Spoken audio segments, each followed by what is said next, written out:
32 years ago میں کراچی چھوڑ کے امریکہ چلی گئی. فاسٹ فارورڈ دسمبر 2016 میں اپنے دفتر میں واشنگٹن ڈی سی میں ورلڈ بینک میں بیٹھی ہوئی بہت ہی مایوس اپنے آپ کو محسوس کر رہی تھی. ٹرمپ الیکٹ ہو چکے تھے اور میرا دل بیٹھا جا رہا تھا. ہر دن میں وائٹ ہاؤس کے سامنے سے گزرتی ہوئی لافیٹ پارک میں سے گزرتی ہوئی اپنے دفتر جاتی ہوں.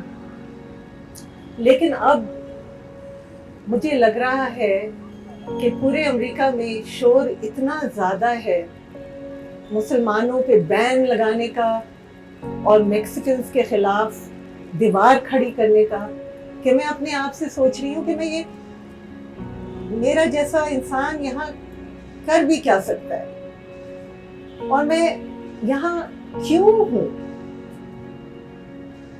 میں اس لیے یہاں ہوں اس لیے کہ میں 30 سال پہلے کراچی سے آئی تھی ورلڈ بینک میں کام کرنے کے لیے. لیکن اب مجھے لگ رہا تھا کہ بہت ضرورت ہے کہ میں کچھ اور کروں. مجھے بہت ضرورت تھی کہ کہیں سے کوئی راستہ نکلے اور میں یہاں سے کسی طرح سے نکل جاؤں. اس دن میں اپنی نیوز فیڈ کو لنچ ٹائم پہ دیکھ رہی تھی کہ ایک دم سے اچانک سے مجھے ایک آرٹیکل نظر آیا. ڈیلی ٹائمز کا وہ آرٹیکل تھا پاکستان کا کے نیوز پیپر کا اور اس کی ہیڈ لائن تھی اولڈسٹ بک شاپ ان کراچی کلوزنگ ڈاؤن.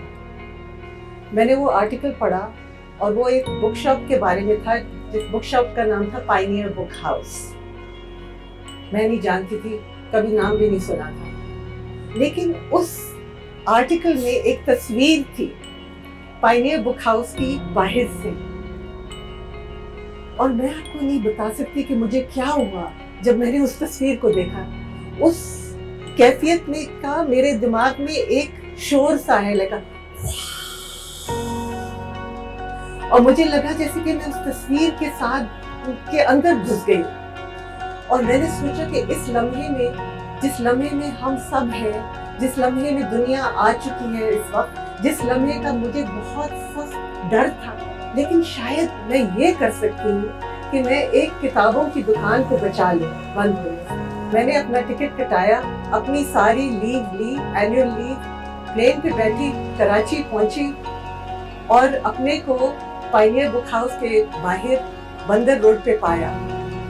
میں نے دیکھا دکان کے اندر بالکل اندھیرا, ایک صاحب بیٹھے ہوئے بالکل ہنچڈ اوور, گاڑی مایوس سے لگ رہے. میں نے ان سے پوچھا میں اندر آ سکتی ہوں؟ انہوں نے کہا جی ہاں. میں اندر چلی گئی, ان کے پاس بیٹھ گئی جا کے. میں نے انہیں بتایا اپنا نام, انہوں نے اپنا نام مجھے بتایا. ان کا نام ظفر صاحب تھا. میں نے انہیں کہا کہ میں رائٹر ہوں اور میں نے یہ آرٹیکل پڑھا ہے اور میں آئی ہوں اور ان کو ہیلپ کرنا چاہ رہی ہوں اور ان کی دکان میں بچانا چاہ رہی ہوں کہ نہ وہ اپنی دکان ختم کریں. انہوں نے کہا نہیں, وہ بالکل انٹرسٹڈ نہیں ہے, وہ تو اپنی دکان بیچنا چاہ رہے ہیں اس لیے کہ اب کوئی کتابیں نہیں خریدتا, اب صرف کوئی آ کے خریدے گا اس دکان کو اور موبائل شاپ بنا دے گا یا بریانی کی دکان, اس لیے موبائل بکتے اور بریانی بکتی اور کتابیں نہیں بکتی. میں نے اپنے ارد گرد دیکھا, چھت سے وائرز گر رہی تھیں, بالکل اوپن وائرز, اندھیرا تھا.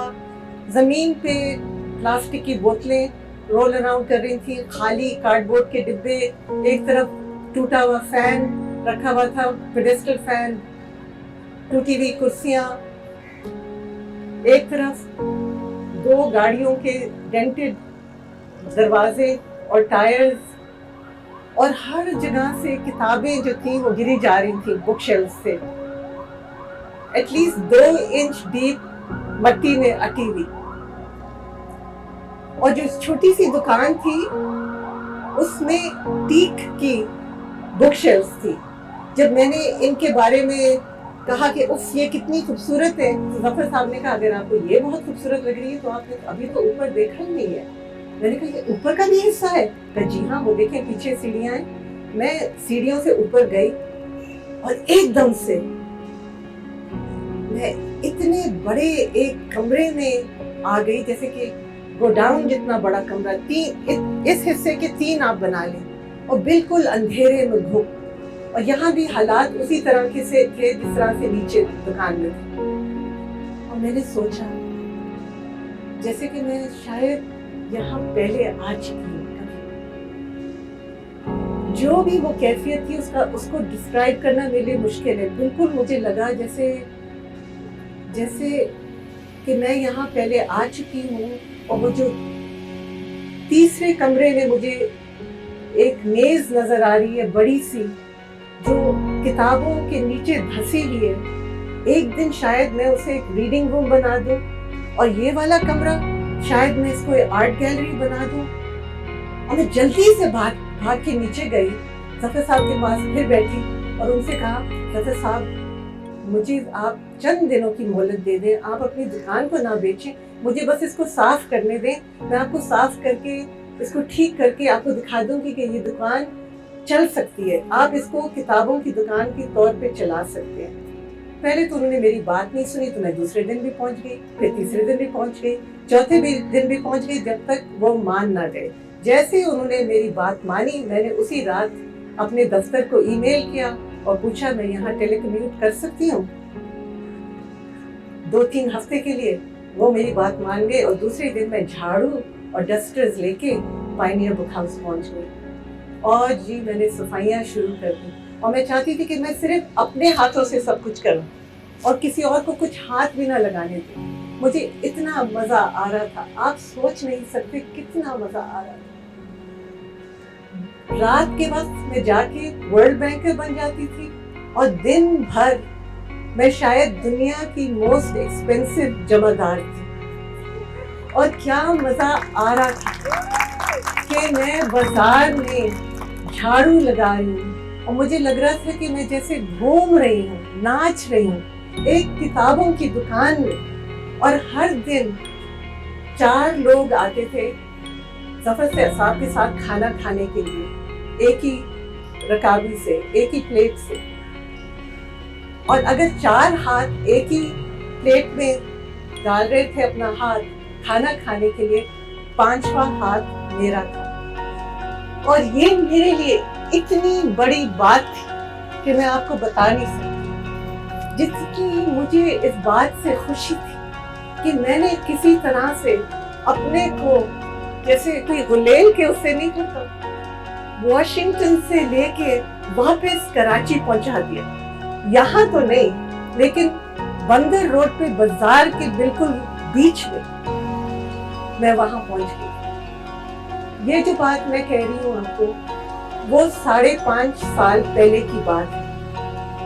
آج 5.5 سال آگے آج پائنیئر بک ہاؤس قائم ہے، اس کے دروازے کھلے ہیں، اور وہ کتابوں کی دکان اسی خاندان کے ہاتھوں میں ہے جو آج اب 76 ایئرز سے اس دکان کے مالک ہیں، اور اب وہ 4تھی جنریشن میں آ گئی ہے۔